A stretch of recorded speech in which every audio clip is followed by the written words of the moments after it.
Hello everyone, this is Sandy with Sandy's Crafty Creations here with my November 2015 tutorial project. And yes, it is the last day of November. I just don't know where this month has gone. We had several trips out of town, an out-of-town wedding, camping trip, and just different things going on. And the weeks just went by real fast, and then we had Thanksgiving here in the USA. So yeah, this is the last day of November for my November project. Now this may take a couple of days to put all the videos on my YouTube channel, so we'll start with this first one today. I am remaking my book box that I did for my 13 Frights Before Halloween because I really made some boo-boos on my filming and had to try to correct it on the video after it was done, and so I want to try to make one where I do it correctly throughout the whole video.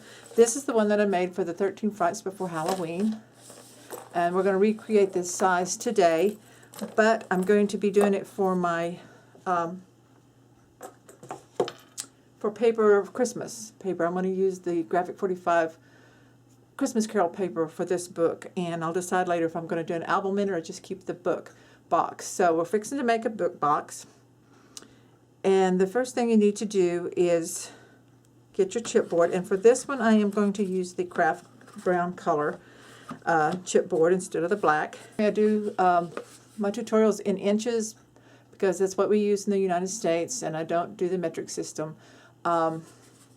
If you need metric, you should be able to plug these numbers in to a converter online, and it should tell you what's really close to the metric measurement. It may be a little bit bigger, a little bit smaller, I'm not sure, but these are going to all be in inches. So you need 2 chipboard pieces. This is heavy weight chipboard that are 7 inches long by 2 3/4 inches wide, and then you go for the end sides, the end cap sides.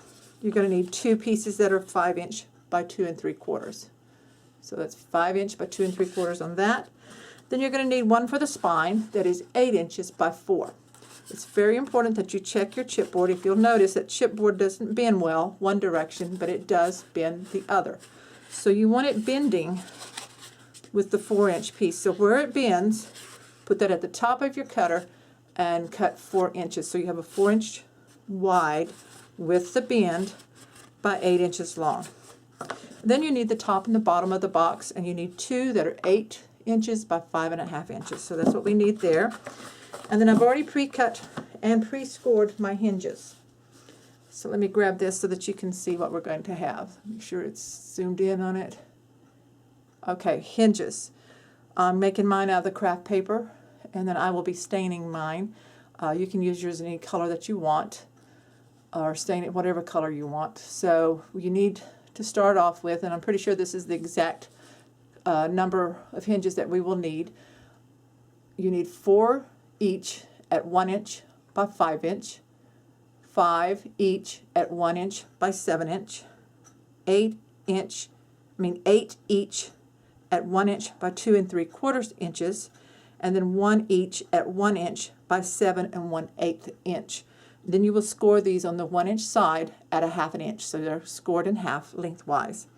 Plus you're going to need 2 at 1 1/2 inch by 8 inches long, and you're going to score the 1 1/2 inch side at 3/4 inch. So I hope by having this written down and holding it in the camera you can just pause it and see what you need. Okay, so now let's get started assembling. And I'm going to start off with my 3/8 inch score tape. And I'm going to grab my hinges. We're ready to attach our sides to the bottom of the box. So we have all these laid out like this.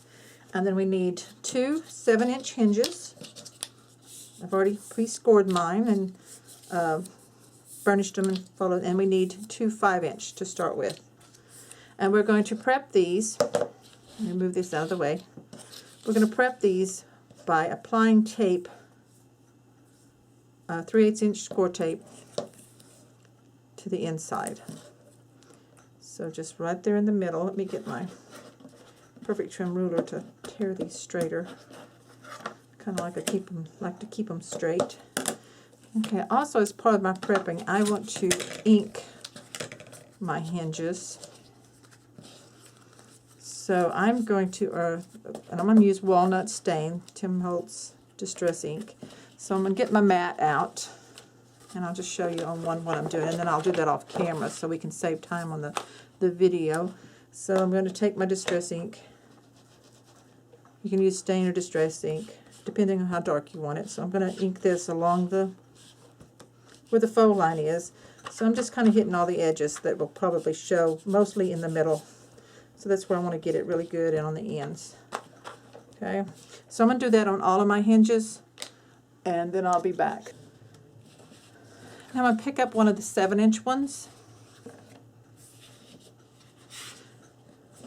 I'm going to fold this so that this is reversed now. Now we're going to pull one side off, and I'm placing the fold of the hinge right up against the cut line of the chipboard, the 7-inch piece, like that. I'm going to do it to all of them. So you could ink these after they're attached, whichever you prefer. So I'm going to pull one side off. And I did burnish this tape. I don't think I showed it on camera, but I took my bone folder and burnished it before I peeled it up. So I'm going to fold this, place it right along the fold line.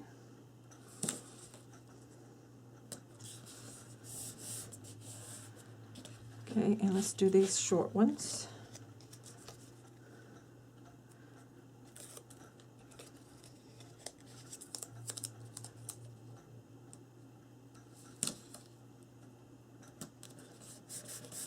And one more.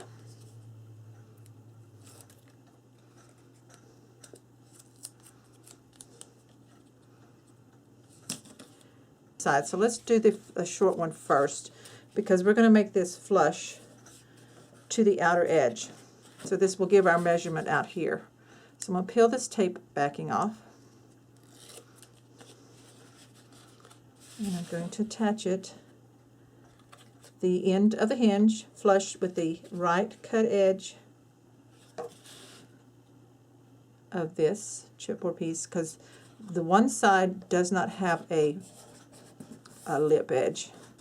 So it goes flush right here like this. It's flush on this side, so you're going to have a 1/2 inch that's not covered right here on the corner. And then we're going to do the other side the same way. This just helps with our placement for the 1/2 inch lip edge. So I'm going to turn this and attach it the same way, flush on the same edge as I did the other one. Right there on the edge. So it's like that. And then I'm going to take this that's going to be flushed, and I want the hinge piece to go inside. And I'm going to make sure it goes underneath right in here. So I'm going to peel the backing off.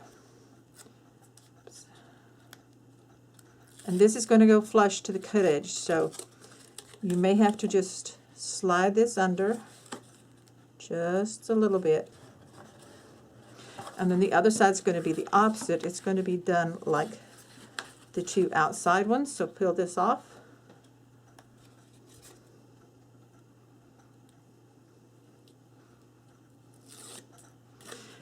And it is going to go, the cut edge of the hinge is going to go to the edge of your chipboard base. This gives us our exact 1/2 inch placement here.